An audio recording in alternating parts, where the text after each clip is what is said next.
मेरा नाम विकास है। लोग मुझे मज़दूर विकास कहते थे और मैं कभी बुरा नहीं मानता था, क्योंकि मज़दूर होना मेरे लिए शर्मिंदगी की बात नहीं, मेरी पहचान थी। मैं उन लोगों में से नहीं था जो सपने देखते हैं, बल्कि मैं उन लोगों में से था जो दूसरों के सपने पूरे करने के लिए ईंट, रेत, सीमेंट ढोकर अपनी कमर तोड़ते हैं। मेरे पापा भी यही करते थे, मज़दूरी। जब मैं 7 साल का था तो वो बीमार रहने लगे। एक दिन वो काम पर नहीं गए और अगले दिन उनकी अर्थी हमारे घर से उठी। वो दिन है और आज का दिन। मुझे याद नहीं कि मैं कब बच्चा था, शायद मैं कभी था ही नहीं। अंतिम संस्कार वाले दिन मेरे कंधे पर पहली बार बोझ पड़ा था और फिर वो बोझ कभी उतरा ही नहीं। घर में 4 ही लोग रह गए थे, मेरी माँ, मेरी 2 छोटी बहनें और मैं। माँ ने रो रो कर आंखें सुजा ली, लेकिन ये आंसू हमारे किसी काम नहीं आए। बहनें छोटी थीं, कुछ समझ नहीं आता था कि क्या करें, कहाँ जाएं। एक दिन माँ ने मुझे गोद में बिठाया, मेरे सिर पर हाथ फेरा और कहा, अब तू ही अपनी बहनों का भाई भी है और पिता भी। बस वो दिन था। मैं स्कूल से निकल गया। मैट्रिक से पहले ही हाथ में बेलचा आ गया। दिन में मिट्टी खोदता, रात को मिट्टी की तरह बिस्तर पर गिर पड़ता। दूसरे लड़के जब अपनी किताबों की बातें करते तो मैं सोचता, काश मेरे हाथ में भी कलम होती। लेकिन मेरे हाथ में बेलचा था और जेब में एक पर्ची जिस पर ठेकेदार का फ़ोन नंबर लिखा था। माँ को कई बार बुखार हो जाता। कभी कभी तो लगता जैसे वो हमें छोड़कर चली जाएंगी, लेकिन वो जमी रही। बस यही कहती, मेरी बच्चियों के हाथ पीले होने तक मैं जिंदा रहूंगी। और मैं चुपचाप सुन लेता, क्योंकि मेरे पास कहने को कुछ नहीं था। एक दिन एक रिश्तेदार ने कहा, विकास, तुम अब जवान हो गए हो, शादी कर लो। मैंने हंसकर कहा, शादी? घर में 3 वक्त की रोटी पूरी नहीं तो बीवी को कहाँ से खिलाऊंगा। लेकिन वक्त गुजरता गया और माँ को फिक्र होने लगी। उन्होंने एक लड़की देखी, साधारण सी, चुपचाप सी, जो हमारे जैसे ही किसी गरीब घर की बेटी थी। मैंने हाँ में सिर हिला दिया, दिल से नहीं, जिम्मेदारी से। शादी हो गई, छोटा सा प्रोग्राम, कुछ साधारण कपड़े और एक नई जिंदगी की शुरुआत। बीवी बहुत सब्र वाली थी। दिन भर मेरी माँ और बहनों के साथ घर का काम करती और कभी शिकायत नहीं करती। मैं कभी कभी सोचता, ऐसी औरत मुझे कैसे मिल गई। शायद मेरे पापा की दुआएं थी। गुजर बसर मुश्किल से होती थी। मैं इधर उधर मजदूरी करता, कभी दिहाड़ी मिलती, कभी नहीं। कई दिन खाली हाथ घर आता। माँ खामोशी से चूल्हा बंद कर देती। मेरी बीबी 2 रोटियां निकाल कर कहती, आप खा लो, मैं दोपहर में खा चुकी हूँ। मैं जानता था वो झूठ बोल रही है, लेकिन मैं चुप रहता था। मेरी बहनों की आंखों में सपने थे, लेकिन मैं उन सपनों की कीमत अदा नहीं कर सकता था। हर रोज उनकी नजरें मुझसे सवाल करती और मैं नजरें चुरा लेता। मुझे लगता था मैं सबका मुजरिम हूँ, हालांकि मैंने कभी कुछ गलत नहीं किया था, सिवाय गरीबी में पैदा होने के। कभी कभी रात को जब सब सो जाते, मैं चुपचाप आसमान की तरफ देखता और कहता, भगवान, मैं तुमसे कभी कुछ नहीं मांगता, लेकिन आज मांगता हूँ, बस थोड़ा सा सुकून दे दो। लेकिन चारों तरफ से सिर्फ खामोशी होती। अगले दिन फिर से मजदूरी पर निकल जाता। पत्नी को जब कभी देखता, वो घर के किसी कोने में बहनों के कपड़े सिल रही होती या माँ के पांव दबा रही होती। उसने कभी मुझसे जेवर या चूड़ी नहीं मांगी, सिर्फ एक बार कहा था, अगर भगवान हमें औलाद दे दे तो बस, फिर मुझे और कुछ नहीं चाहिए। मैंने सिर हिला दिया, जैसे उसकी बात सुन ली हो। लेकिन मेरे दिल में एक डर था, अगर भगवान ने हमें कभी औलाद नहीं दी तो क्या ये औरत फिर भी मेरे साथ रहेगी? लेकिन उसकी आंखों में जो यकीन था, वो मेरे सारे शक को चुप करा देता था। मेरे पास सपने नहीं थे, बस जिम्मेदारियां थीं। मैं खुद को दफन कर चुका था, एक ऐसे इंसान की तरह जो सांस तो ले रहा है लेकिन जिंदा नहीं है। कभी कभी मजदूरी के बाद जब तनख्वाह हाथ में आती तो मैं उसे घूर कर देखता और सोचता, क्या यही जिंदगी है, क्या यही मुकद्दर है? लेकिन मैंने हार नहीं मानी, ना अपनी माँ के लिए, ना बहनों के लिए और ना उस पत्नी के लिए जो हर रात मेरे इंतजार में दरवाजे पर बैठी होती थी और सुबह सबसे पहले मेरे कपड़े धोकर सूरज की पहली किरण में सुखाती थी। शादी को धीरे धीरे 2 साल गुजर गए। रिश्तेदारों की नजरें बदलने लगी। पहले पूछते थे, कुछ खुशखबरी है? अब कहते, कोई इलाज करवाया कि नहीं? एक दिन मोहल्ले की एक औरत ने मेरी पत्नी को ताने दे दिए, शायद तुम्हारे नसीब में माँ बनना लिखा ही नहीं है। मेरी पत्नी उस दिन रोई तो नहीं, लेकिन अगली सुबह उसने मुझसे कहा, विकास, कहीं से अच्छे डॉक्टर का पता करो, शायद इलाज से कुछ हो जाए। मैंने सिर हिला दिया। अगले हफ्ते शहर के एक मशहूर डॉक्टर के पास उसे लेकर गया। उन्होंने कुछ दवाइयाँ दी, मैंने कुछ रिपोर्ट्स वहीं पर लगवा दी। कुछ महीने गुजर गए, लेकिन कोई फर्क नहीं पड़ा। फिर किसी ने बताया एक दरबार लगता है जहाँ लोगों की प्रार्थनाएं कबूल होती हैं। हम वहाँ गए। मेरी पत्नी नंगे पांव चलकर वहाँ गई, अपना माथा दर पर टेका। जब वापस आए तो उसने कहा, ऐसा लग रहा है जैसे दिल हल्का हो गया है। मैंने बस इतना कहा, भगवान सब ठीक करेगा। फिर 4 साल बीत गए। चौथे साल में हम एक बड़े शहर के डॉक्टर के पास गए। उसने मेरी पत्नी का पूरा चेकअप किया। कई दिनों तक रिपोर्ट चलती रही। आखिर में उसने हमें अंदर बुलाकर कहा, सब कुछ ठीक है, बस कुछ वक्त की बात है। हम उम्मीद लेकर वापस आ गए, लेकिन वो वक्त जैसे ठंडे लोहे की तरह रुक गया था। बीबी हर मोहल्ले के बच्चे से प्यार करती। अगर कोई बच्चा आता तो उसके हाथ में कुछ न कुछ पकड़ा देती थी। मैंने एक बार उसे बच्चों की किताबें खरीदते हुए देखा था। मैंने पूछा, ये किसके लिए? तो वो कहने लगी, ऐसे ही, शायद काम आ जाए। छठे साल में माँ की तबीयत काफी बिगड़ गई। मैं बहुत ज्यादा व्यस्त हो गया था। डॉक्टर, दवाइयाँ, अस्पताल। इस दौरान पत्नी ने खुद ही एक डॉक्टर से इलाज शुरू करवा लिया था। जब मुझे पता चला तो मैंने गुस्से में कहा, तुम इतने लोगों से इलाज क्यों करवा रही हो? उसने बस इतना कहा, शायद किसी के हाथ में भगवान ने कोई चमत्कार रख दिया हो जो हमें हमारा बच्चा दे दे। 7वें साल में मैंने बीबी के चेहरे से वो मुस्कुराहट भी खो दी जो पहले कभी किसी छोटी सी खुशी पर आ जाती थी। वो चाय बनाती, घर साफ करती और फिर छत पर जाकर एक टक आसमान की तरफ देखती रहती। मैं अक्सर उसे नीचे से देखता और सोचता, क्या वो वहाँ किसी से बात करती है? 8वें साल में वो एक बाबा जी के पास गई जो ये कहते थे कि ताबीज से सब कुछ ठीक हो जाएगा। मैं ताबीज लाया, दीवार पर लटकाया, उनकी दी हुई पुड़िया पानी में घोल कर पिलाई। कुछ दिनों बाद मेरी पत्नी बोली, विकास, शायद मेरे नसीब में माँ बनना नहीं है। मैंने कहा, नसीब से बड़ा भगवान है, वो देगा जब वक्त आएगा। 9वें साल में मेरी बहनों की शादी की बातें होने लगीं, लेकिन लोग सवाल करते, भाई के यहाँ तो अभी इतने साल बाद भी कोई औलाद नहीं हुई। वे ऐसे रहते जैसे ये कोई बहुत बड़ा नुक्स हो। मैं इनकार में सिर हिलाता और वे वापस मुड़ जाते। एक दिन पत्नी बाजार से लौटते हुए रास्ते में रो पड़ी। एक औरत ने उससे पूछा, तुम्हारा बच्चा कहाँ है? तो वो खामोश रही। जब वो घर लौटी तो मैंने देखा कि उसकी आंखें लाल थीं। मैं कुछ कह नहीं सका, बस पानी का गिलास दिया। वो चुपचाप पीकर सो गई। 10वें साल हम दोनों में बातें कम हो गई थीं। अब वही पुराना रूटीन था, सुबह काम, शाम की खामोशी और हर रात एक सवाल जो आंखों में होता, जुबान पर नहीं आता। लेकिन एक रात कुछ बदला। मैं छत पर बैठा था, वो मेरे पास आकर बैठ गई और देर तक चुपचाप रही। फिर बोली, विकास, अगर हमारे नसीब में औलाद नहीं है तो क्या तुम कभी सोचोगे कि मेरी वजह से ये कमी है? मैंने कहा, नहीं, तुम ही मेरी पूरी दुनिया हो। वो थोड़ा सा मुस्कुराई और कहा, फिर मुझे दुआ के सहारे जीने दो, शायद कोई चमत्कार हो जाए। मैंने उसकी तरफ देखा। पहली बार लगा दुआ वाकई में एक उम्मीद होती है, दवा नहीं, लेकिन दवा से ज्यादा ताकतवर। हमने उस रात एक साथ आसमान की तरफ देखा, जैसे हम दोनों ने पहली बार मांगा हो। एक नन्ही सी हंसी, एक छोटे से कदम की चाहत जो हमारे सन्नाटे को तोड़ दे। फिर एक सुबह थी, सब कुछ साधारण सा लग रहा था। मैं अपने काम पर जाने के लिए जूते पहन रहा था कि पत्नी ने कहा, विकास, जाते जाते जरा बाजार से कुछ चीजें लेते आना। मैंने चौंक कर देखा, वो थोड़ी घबराई हुई लग रही थी। मैंने पूछा, सब ठीक तो है? उसने नजरें चुराकर कहा, हाँ, बस यूं ही तबीयत कुछ अजीब सी लग रही है। वो दिन गुजर गया। अगले दिन भी उसकी तबीयत कुछ ठीक नहीं थी। शाम को लौटा तो उसके हाथ में एक रिपोर्ट थी। मैं काम से आ रहा था, पसीने में भीगा हुआ। दरवाजे पर वो खड़ी थी, मुस्कुरा रही थी। उसने वो रिपोर्ट मेरे हाथ में पकड़ा दी। मैंने सवालिया नजरों से उसे देखा। वो कहने लगी, तुम पापा बनने वाले हो। मेरे कानों में जैसे घंटियां बजने लगी। जमीन पर जैसे मेरे लिए फूल उगाए हों। मेरे पैरों के नीचे फूल थे।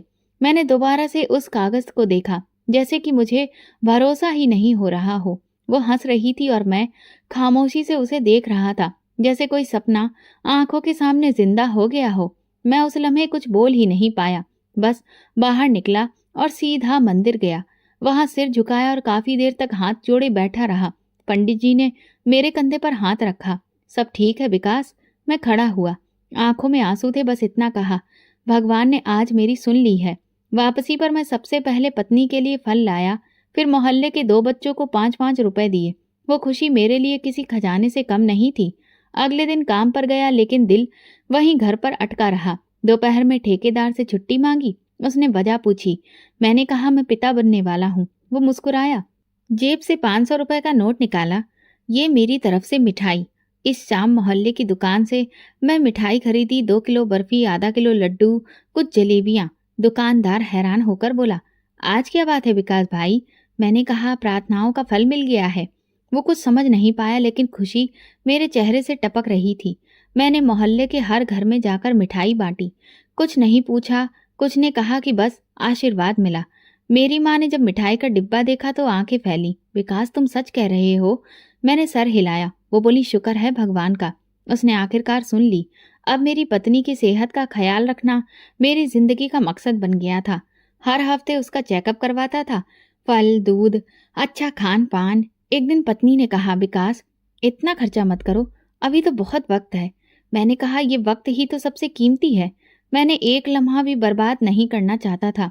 पैसे जमा करने शुरू कर दिए थे। हर दिहाड़ी का कुछ हिस्सा अलग रखना शुरू कर दिया था। जरूरी चीजों में ही खर्च करता। पुराने कपड़ों पर ही गुजारा करने लगा था। काफी खर्च कम हो गए थे लेकिन चेहरे पर अब खुशी बढ़ गई थी। रात को सोते वक्त पत्नी के पेट पर हाथ रखकर मैं खुशी खुशी सोता था।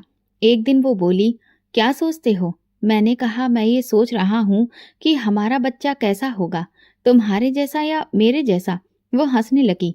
किसी पर भी जाए बस सेहतमंद हो, बाकी भगवान सब ठीक करे। धीरे धीरे महीने गुजरते गए। हर महीने की रिपोर्ट मेरे दिल की धड़कन से जुड़ी होती। कभी मामूली कमजोरी, कभी चक्कर, लेकिन हम दोनों पहले से मजबूत हो गए थे। रिश्तेदार जो पहले ताने देते थे अब बधाई देने आने लगे थे। कई लोग प्रार्थना के लिए हाथ उठाते, जैसे उनके दिल का बोझ भी हल्का हुआ हो। 7वें महीने में मैंने अपनी पत्नी के लिए एक छोटी सी कुर्सी खरीदी जो आरामदेह थी। उस पर बैठकर वो स्वेटर बुनने लगी। छोटे साइज के स्वेटर, छोटे छोटे मोजे, टोपियां। एक दिन मैंने उससे पूछा, इतनी जल्दी? वो बोली, मुझसे इंतजार ही नहीं हो रहा। मैंने भी एक छोटा सा संदूक खरीदा। उसमें बच्चे के लिए चीजें रखना शुरू कर दी। एक छोटा सा झूला, कपड़े, कुछ खिलौने। मोहल्ले के कुछ लोगों ने दिल खोलकर आशीर्वाद दिया।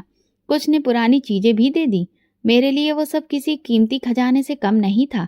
9वें महीने तक मेरे घर का हर कोना पूरी तरह से मुस्कान से भर गया था।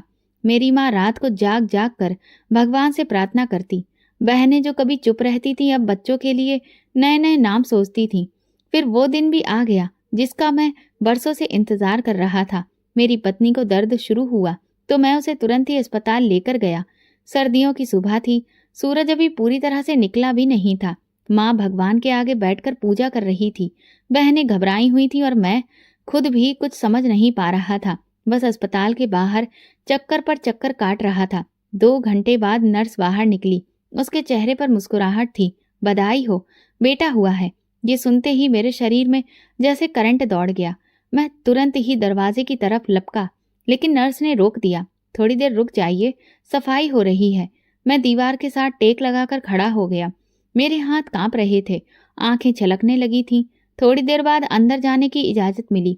कमरे में दाखिल हुआ तो पत्नी कमजोर लग रही थी मगर चेहरे पर अजीब सी रोशनी थी। उसके पहलू में छोटा सा बच्चा लिपटा हुआ लेटा था। गुलाबी सा चेहरा, काले काले बाल, सांस लेता हुआ बिल्कुल एक खूबसूरत जिंदा हकीकत। मैंने धीरे से उसके नन्हे हाथों को छुआ। वो हल्का सा ताकत लगाकर दोबारा सुकून से सो गया। मेरी पत्नी बोली, देखो ये तुम पर गया है ना? तो बिल्कुल इसकी नाक तो तुम्हारे जैसी है। मैंने कहा, इसके हाथ भी छोटे छोटे बिल्कुल मेरे जैसे ही हैं। उस लम्हे मुझे लगा जैसे दुनिया थम गई हो, जैसे इतने सालों का इंतजार, इतना दुख बस उसी एक लम्हे के लिए मैंने सहन किया था। मैंने नर्स को आवाज दी, यहाँ आसपास कोई मिठाई की दुकान है? वो हंसी, अभी से? मैंने कहा, हाँ अभी से, क्योंकि मेरा बेटे ने दुनिया में कदम रख लिया है। अगले दिन अस्पताल से वापसी पर छोटा सा स्वागत किया। मिठाई, दूध और वे कपड़े जो मेरी बहनों ने सिले थे।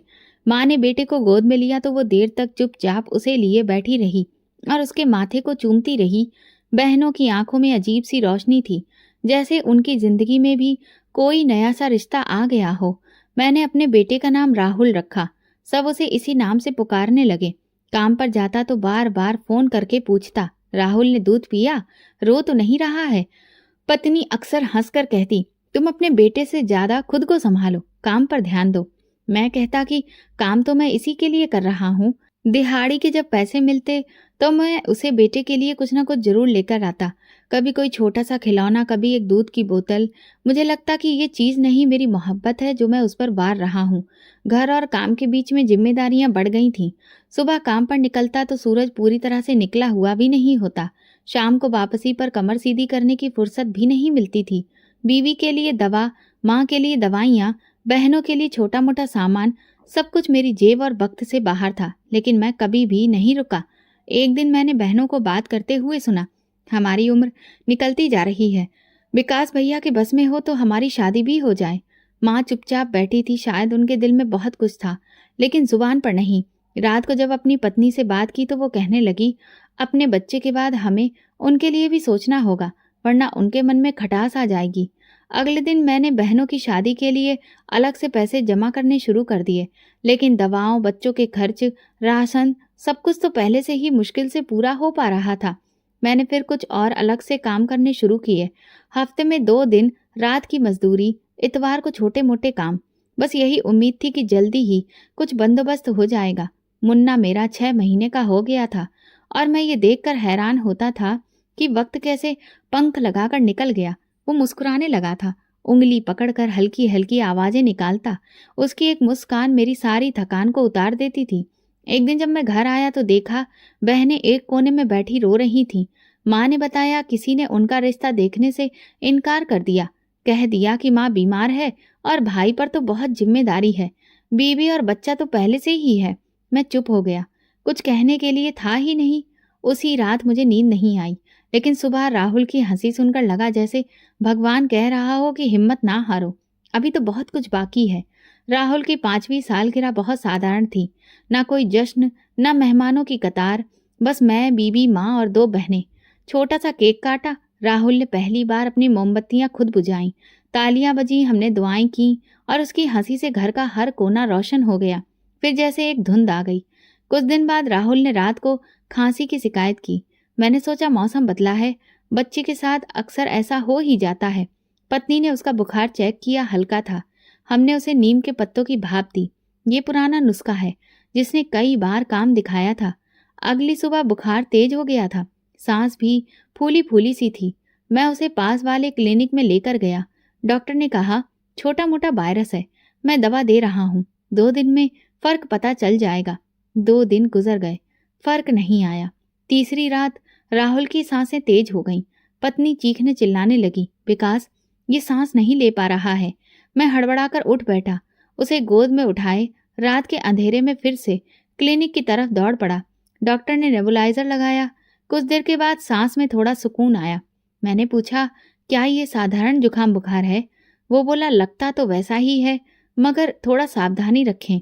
अगर फिर से ऐसा हो तो किसी बड़े अस्पताल में लेकर जाएं। मैंने सर हिलाया, लेकिन दिल में कुछ टूटने लगा था। कुछ दिन तो सुकून से गुजरे। राहुल फिर से हंसने लगा, थोड़ा दौड़ने लगा, लेकिन अब वो पहले जैसी बात नहीं रही। पत्नी बार बार कहती, विकास ये पहले जैसा नहीं रहा। मैं उसे तसल्ली देता, बुखार आने के बाद शरीर में कमजोरी आ जाती है, दवा धीरे धीरे असर कर रही होगी। फिर 1 हफ्ते बाद स्कूल से फोन आया, आपका बच्चा क्लास में बेहोश हो गया है, तुरंत आ जाइए। मैं दौड़कर पहुंचा। मुन्ना के चेहरे पर लालामी थी, पसीना इतना जैसे वो भाग कर आया हो। मैं उसे गोद में उठा लाया। वो आंखें आधी खोलकर कहने लगा, पापा सांस नहीं आ रही। मैं उसे सीधा अस्पताल ले गया, जो थोड़ा अच्छा था। वहां एक नौजवान डॉक्टर ने चेकअप किया, कुछ टेस्ट लिखे और कहा, फिलहाल सांस की नलियों में कुछ दिक्कत लग रही है, दवा दी है, कुछ दिनों में ये बेहतर हो जाएगा। मैं देर तक चुप बैठा रहा। बीवी मेरे करीब आई और राहुल को देखकर कहने लगी, ये पहले जैसा क्यों नहीं लगता? पहले तो ये हर वक्त बोलता था, खेलता था, लेकिन अब तो बस हर वक्त लेटा रहता है। मैंने अपनी पत्नी की बात का कोई जवाब नहीं दिया, बस राहुल के सिर पर हाथ रखा। वो आधी नींद में कुछ बड़बड़ा रहा था। इसके बाद मैंने हर करीबी डॉक्टर का दरवाज़ा खटखटाया। हर कोई नई दवा, नया नुस्खा देता। मैं दवाओं का थैला घर लेकर आता और हर बार पत्नी सवाल करती, क्या इस बार ये दवा काम करेगी? मैं थकने लगा था, काम पर ध्यान नहीं जाता था। मन में बस एक ही ख्याल आता, मेरे बच्चे को क्या हो रहा है? वो दिन ब दिन कमज़ोर हो रहा था। उसे गोद में उठाना पहले खेल जैसा होता था, अब बोझ लगने लगा था। उसकी टाँगें झूलने लगती थीं, बाजू पतले होते जा रहे थे। एक दिन पत्नी ने कहा, विकास, अब हमें बड़े अस्पताल में क्यों नहीं जा रहे हैं?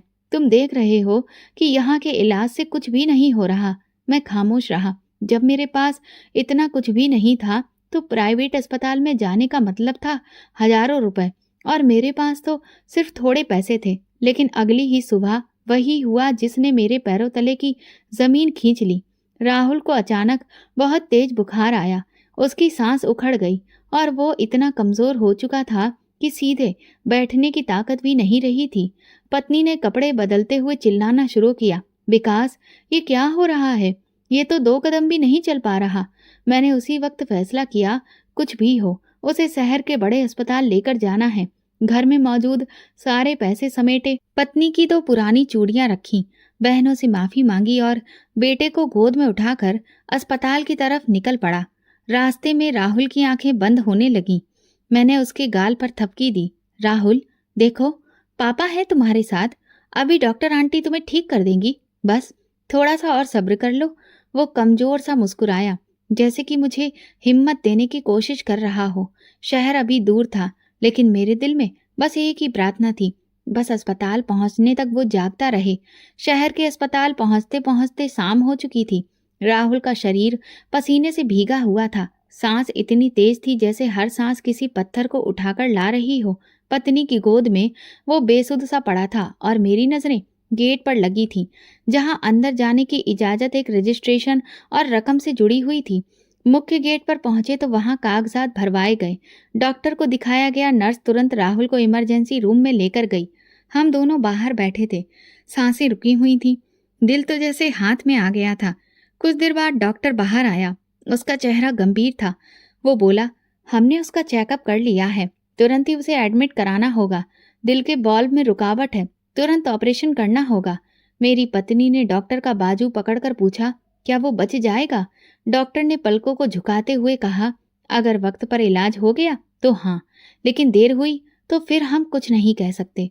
डॉक्टर ने एक कागज पर रकम लिखकर दे दी, साथ में फार्मेसी की पर्ची भी। मैंने पर्ची को हाथ में लिया और उसे देखा, जैसे कि वो कोई बारूद हो। आंखें बार बार उस रकम को देख रही थीं, जो मेरी साल भर की कमाई से भी ज्यादा थी। बीवी ने पूछा, क्या लिखा है? मैंने पर्ची छुपा ली। कुछ दवाई लेनी है, तुम बैठो, मैं लेकर आता हूँ। मैं अस्पताल से निकला तो रास्ता धुंधला हो रहा था। सड़क पर गाड़ियां अपनी रफ्तार से चल रही थीं। लोग अपनी दौड़ में व्यस्त थे और मैं एक ऐसी दौड़ में था जिसका अंजाम नजर नहीं आ रहा था। सबसे पहले अपने ठेकेदार के पास गया। उसने सुनकर अफसोस जताया, विकास, तुम तो जानते हो कि इस महीने तनख्वाह रुकी हुई है। मैं खुद उधार में चल रहा हूँ। मैं खामोशी से उठा। बाजार में जानने वाले दुकानदार के पास गया। वो पुराना जानने वाला था, कई बार सामान उधार दिया था।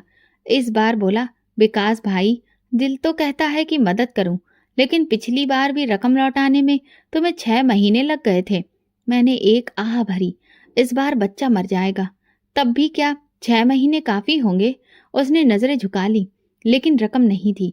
इसके बाद कई गलियों में कई दरवाजों पर दस्तक दी।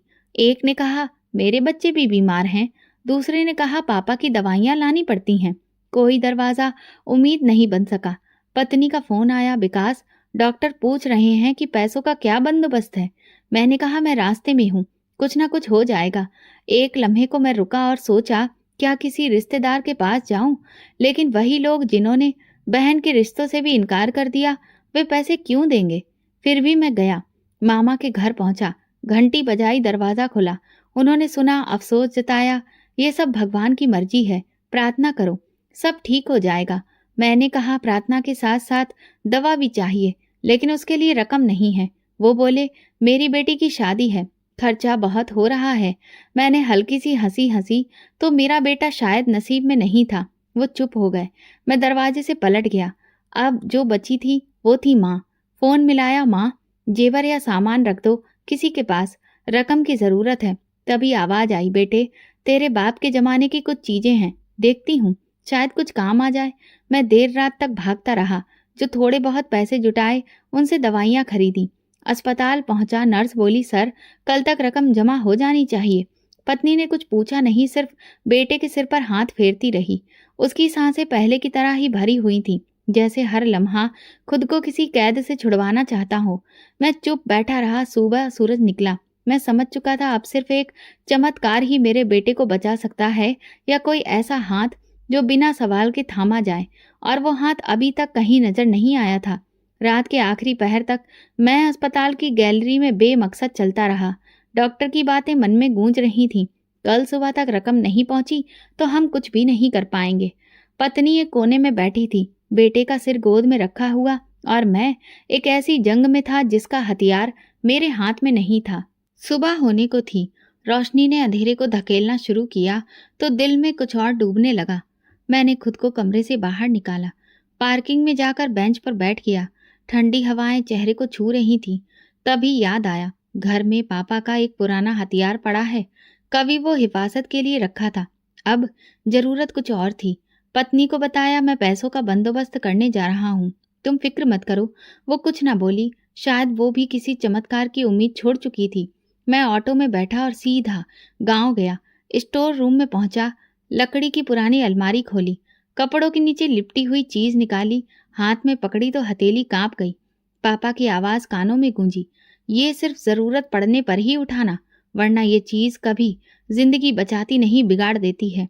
मैंने आंखें बंद की, खुद को समझाया, पापा अब ये वक्त जरूरत से भी आगे जा चुका है।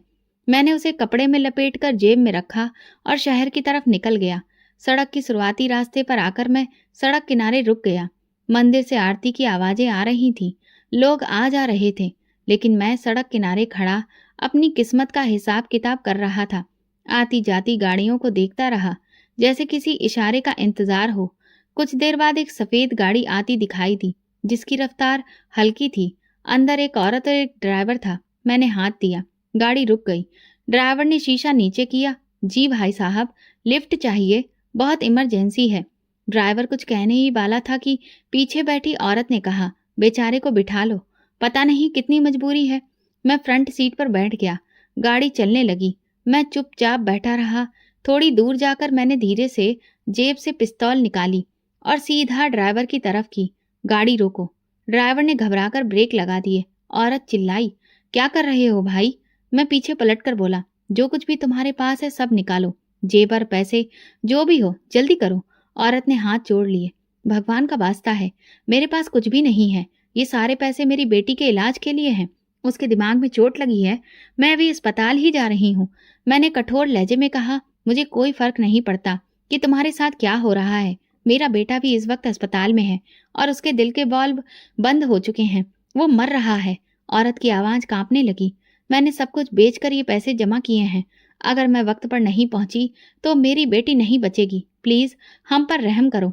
मैं गरज कर उसकी तरफ बोला, बस बहुत सुन लिया, ब्रीफ केस दो। ड्राइवर कुछ कहने को हुआ तो मैं चिल्लाकर बोला, अगर तुम बोले तो तुम्हें यही खत्म कर दूंगा। मैं पीछे मुड़कर एक बार भी नहीं देखा। बंदूक की नोक पर एक बाइक वाले के पीछे बैठा और पूरी रफ्तार से उससे बाइक दौड़ाने को बोल दिया। बीच रास्ते से उतरकर मैं तेजी से अस्पताल की ओर दौड़ गया।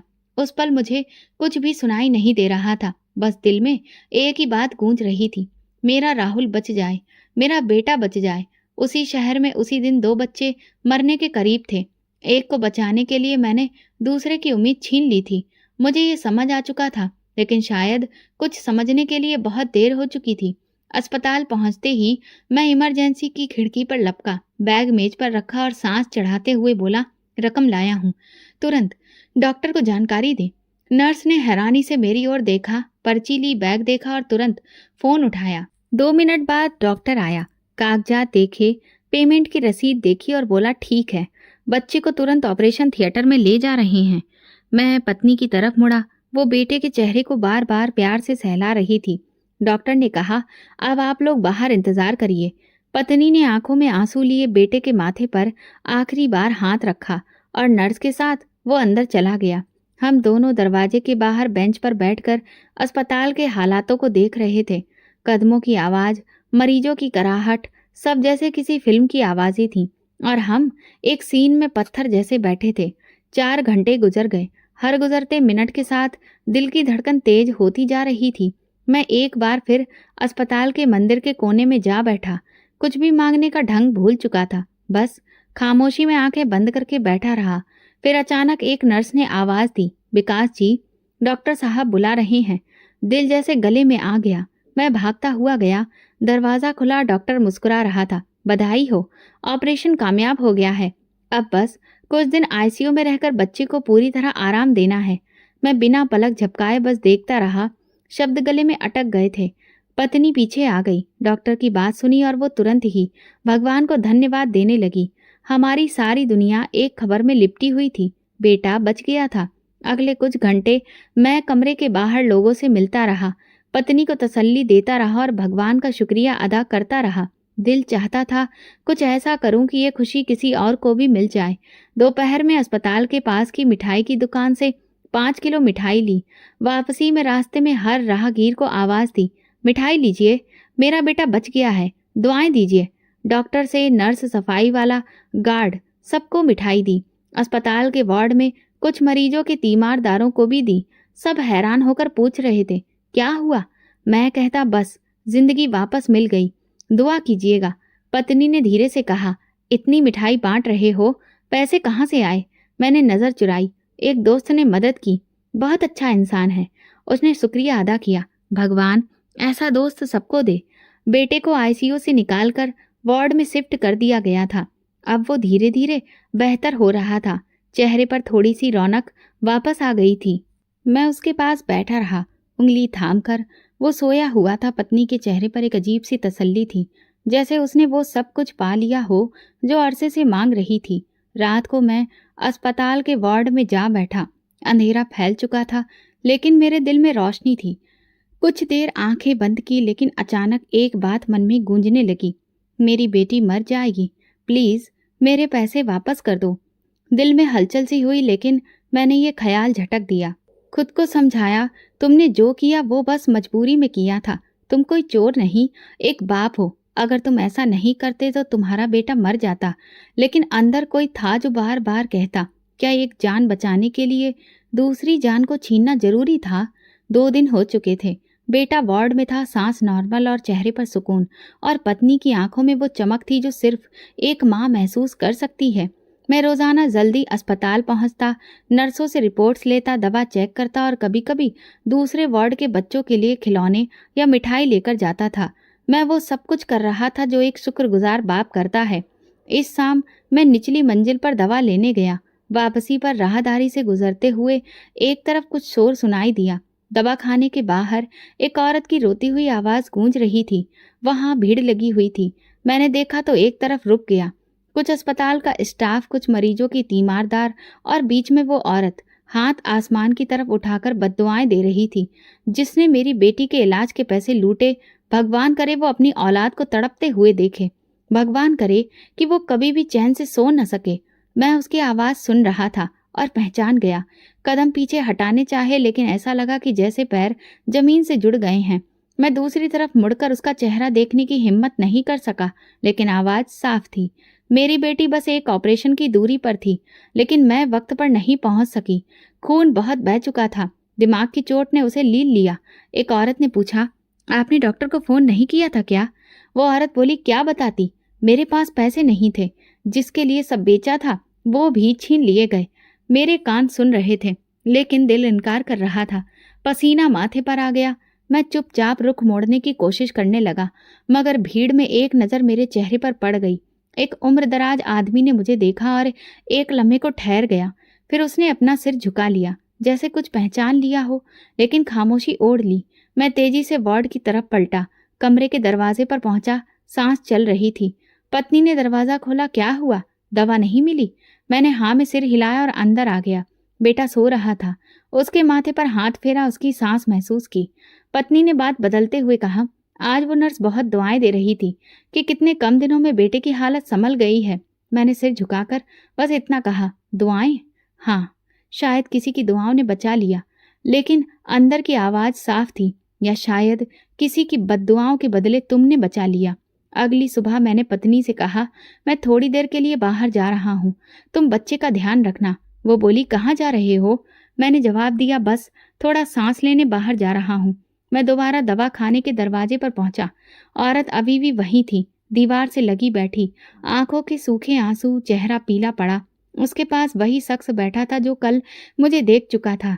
मैं थोड़ा दूरी पर रुक गया, कांपते कदमों से आगे बढ़ा, लेकिन इतना करीब नहीं गया कि वो मुझे पहचान सके। उसकी आवाज अब धीमी थी, मगर शब्द मेरे दिल में छुरी की तरह उतरते थे। मेरी बेटी सिर्फ 9 साल की थी, जिंदगी से भरपूर, सिर्फ एक मौका चाहिए था, लेकिन किसी ने उसे वो भी छीन लिया। उसके पति ने नरमी से कहा, बस करो, जो होना था वो हो गया, अब सब्र करना है। वो रो पड़ी, सब्र कैसे करूं? जिसने हमें लूटा, क्या उसे कभी अपने किए पर शर्मिंदगी होगी? मेरा दिल दहल गया। मैं वहां से हट गया। अस्पताल के पिछले हिस्से में जाकर दीवार से टेक लगा ली। मेरी सांसें फट रही थीं और ज़मीर एक एक लम्हा याद दिला रहा था, वो ठीक है। वो ब्रीफकेस, वो आंखों की प्रार्थना और मेरी बेबसी। मैंने खुद से सवाल किया, क्या मैंने अपने राहुल को बचा लिया या फिर एक माँ से उसका बच्चा छीन कर अपनी औलाद को खरीद लिया? कुछ देर वहीं बैठा रहा, फिर मैंने जेब से वो पर्ची निकाली जो डॉक्टर ने ऑपरेशन से पहले दी थी। उस पर लिखा था, जिंदगी बचाने के लिए फौरन पैसों की जरूरत है। और मेरे दिल में एक आवाज गूंजी, कभी कभी किसी की जिंदगी बचाने के लिए जो रास्ता हम चुनते हैं, वही किसी और की जिंदगी को छीन लेता है। उस दिन अस्पताल से घर वापसी पर मैं बदला हुआ था। राहुल अभी भी मेरी आंखों का तारा था, लेकिन अब उसकी हर सांस मुझे याद दिलाती थी कि एक और बच्ची आज इस सांस से महरूम है। मैंने उसी रात फैसला कर लिया था और अब उस औरत का सामना बहुत मुश्किल हो गया था। मुन्ने को वार्ड में 3 दिन हो चुके थे और वो हल्की आवाज में बातें भी करने लगा था।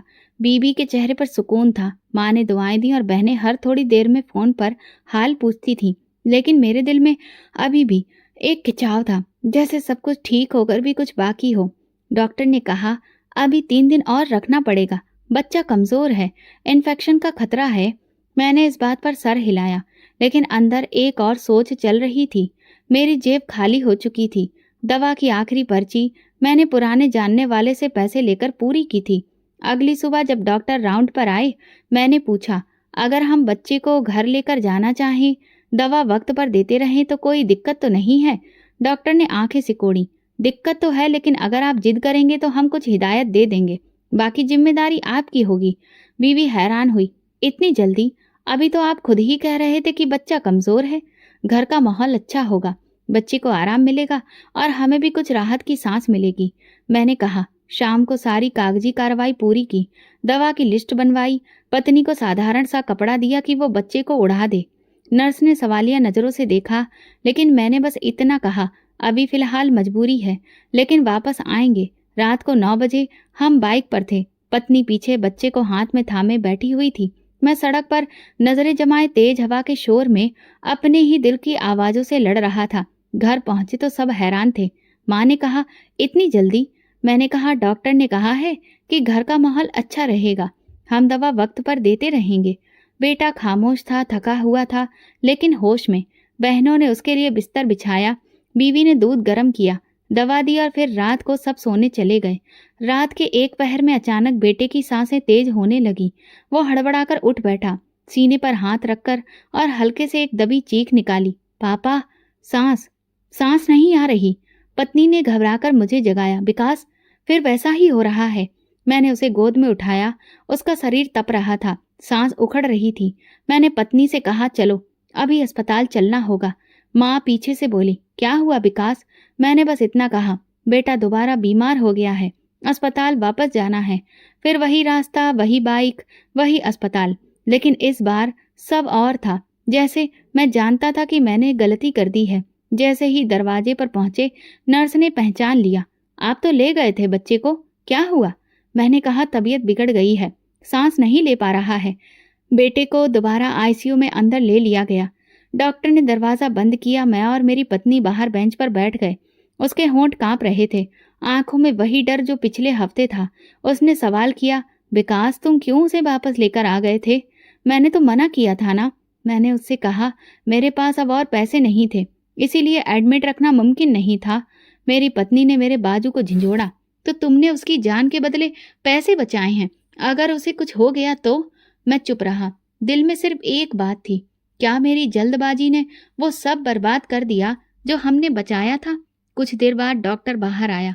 उसका चेहरा गंभीर था। बच्चे को इन्फेक्शन हो गया है, सांस की नली में फिर से वही दिक्कत हो गई है। हमें उसे दोबारा ट्रीटमेंट देना पड़ेगा। ऑपरेशन तो कामयाब हो गया था, लेकिन आप उसे वक्त से पहले ही ले गए। ये बहुत बड़ी गलती थी। मैंने धीरे से पूछा, अब क्या होगा? डॉक्टर ने जवाब दिया, अब हम पूरी कोशिश कर रहे हैं, लेकिन अगले 24 घंटे बहुत खास हैं। पत्नी जमीन पर बैठ गई, हाथ में पल्लू लेकर मुंह पर रखा और फपक फपक कर रोने लगी। मैंने बस इतना कहा, ये सब मेरी गलती है। अस्पताल की वो रात जैसे खत्म ही नहीं हो रही थी। पत्नी बेटे के दरवाजे के बाहर बैठी थी, चुपचाप पत्थर बनी हुई। मैंने कई बार हिम्मत की कि कुछ बोलूं, लेकिन शब्द मेरे अंदर कहीं दब गए थे। डॉक्टर ने कह दिया था कि हालत नाजुक है और दुआ के सिवा अब कुछ भी नहीं बचा था। कमरे से बाहर आया तो बेमकसद चल रहा था। नर्सों की कदमों की आवाज़ें, इमरजेंसी की घंटियां, स्टाफ की आवाज़ें, सब कुछ एक नज़ारे में था। सामने सिर्फ एक चेहरा बार बार आ रहा था, उस औरत का जो दवा खाने के बाहर अपनी बेटी की मौत पर बद्दुआ दे रही थी। सुबह मैंने फैसला कर लिया था। मैं अस्पताल के मरीज के नाम से फाइल निकलवाई और पता भी पता कर लिया, जो कि अस्पताल से बस कुछ ही दूरी पर था। मैंने अपनी पत्नी को कुछ भी नहीं बताया, बस इतना कहा कि मैं डॉक्टर के पास जा रहा हूँ, तुम बस बेटे का ख्याल रखना। बस्ती में पहुंचा तो वहां हवा खामोश थी। गली के आखिरी में छोटा सा ऐसा घर था जहां बाहर जूते बिखरे हुए थे। अंदर से रोने की दबी दबी आवाज आ रही थी। दरवाजे पर 3 बार दस्तक दी। कुछ देर बाद एक आदमी दरवाजे पर आया, जिसके चेहरे पर चोटों के निशान थे। जी, कौन? मैंने झिझकते हुए कहा, मुझे बात करनी है आपकी पत्नी से। मैं वही हूँ जिसने उस दिन पैसे छीने थे। चेहरे पर हैरत, फिर पहचान, फिर गुस्सा उभरा।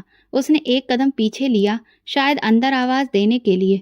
मैं जल्दी से बोला, मैं यहाँ माफी मांगने आया हूँ। इससे पहले कि वो कुछ बोलता, वही औरत पीछे से आ गई, आंखें लाल और चेहरा बेजान। जैसे ही उसने मेरी आवाज सुनी, झपट कर मेरे गिरेबान को पकड़ लिया।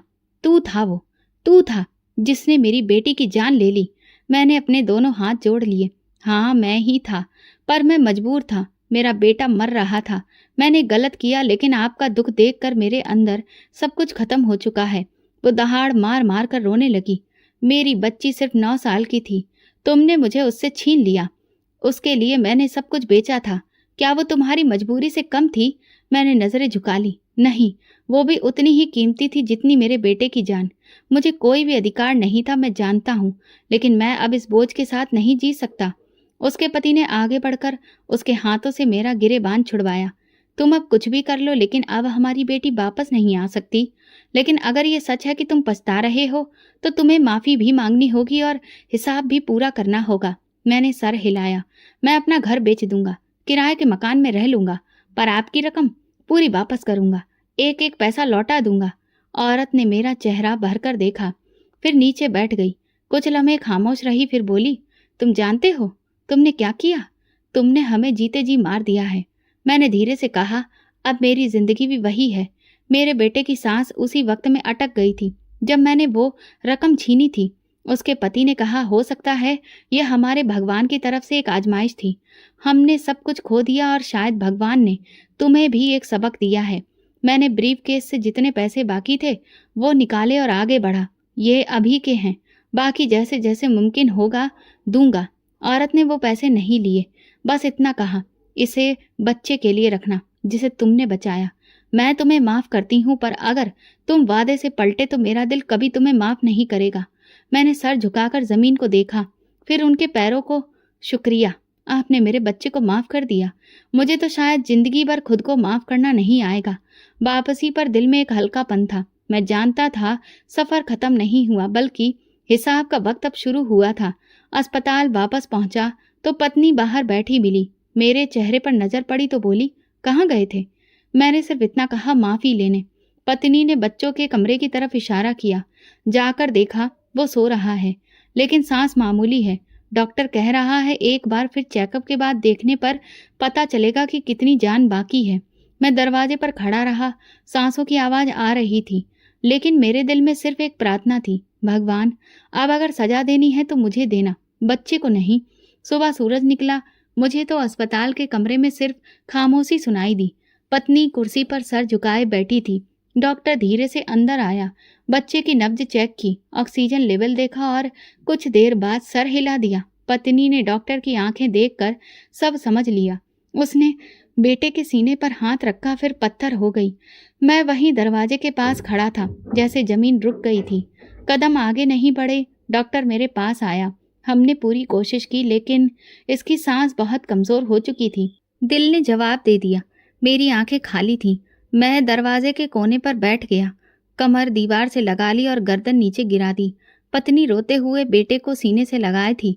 नर्स आगे बढ़ी, उसके हाथों से बच्चा लिया, चादर में लपेटा और वार्ड से बाहर निकल गई। अगले कुछ घंटे धुंधले थे। कागजी कार्रवाई, कफन, दफन, सब कुछ जैसे किसी और के लिए हो रहा था। अंतिम यात्रा में मोहल्ले के कुछ लोग आए, 2 रिश्तेदार भी। जब मिट्टी डाल रहे थे तो एक मुट्ठी दिल पर चोट कर रही थी। मुझे लग रहा था जैसे मिट्टी मेरी छाती पर पड़ रही हो। पत्नी मेरे साथ वहीं बैठी थी, चुपचाप। उसने कहा, अगर तुम उसे वहीं अस्पताल में रहने देते, वापस घर नहीं लाते, तो शायद वो बच जाता। मैंने बस इतना कहा। अगर मैं कभी उसे लेकर गया ही ना होता, शायद तब भी वो बच जाता।